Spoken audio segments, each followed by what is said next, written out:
For the age group 6 to 11, you can start teaching shoulder stand and handstand on the wall. We don't recommend teaching handstands without the wall to avoid injuries, okay? Always make sure all children are engaged, paying attention to your instructions, and do not let them rush to jump up by themselves. Make sure you stay close to them to keep them safe. Always teach students one by one for handstands. And we don't recommend headstands for children under the age of 12, as their skulls can still be soft and prone to injuries.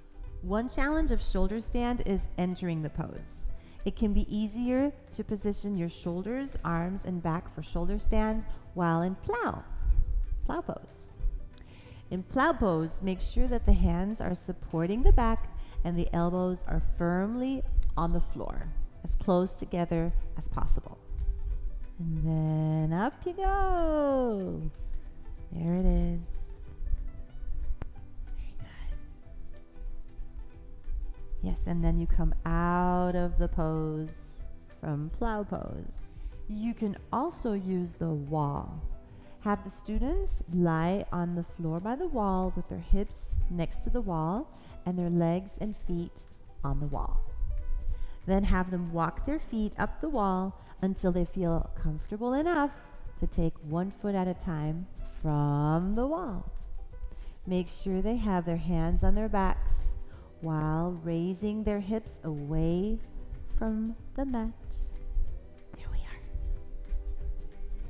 Easy. We have touched briefly on handstand in part 2 of the training. Now we want to share with you 2 methods of how to teach handstands safely to this age group. As a reminder, always teach inversions one step at a time and one child at a time so that you can observe how the children are feeling and doing. Make sure that you are always next to them when they are practicing inversions. You need to be alert and fully present to guide this practice in order to guarantee they are doing it safely. Okay? All students have to be fully engaged and paying attention. To teach these 2 methods of handstand, we do need a solid wall behind us, okay? Can't be hollow. It can be one of those fold-up walls. It has to be a very firm wall, all right? So let's show you the first way. You're going to be in a downward dog, and then start walking up your feet up the wall, and then make sure you're next to them, and then you can help them. One leg up, and then maybe the other one. And there we are. And then make sure they come back nice and slow, and then walk the feet back down again. That's number 1.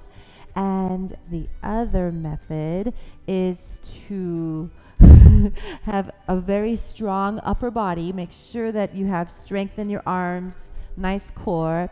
So you're going to go and have your hands about 6 feet away from the wall. Plant them firmly in a downward dog position again, and then start kicking up.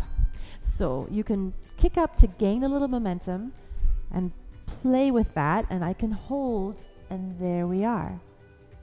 Beautiful. Very nice. Strong, and then come out of it just as controlled. Very good. Well done.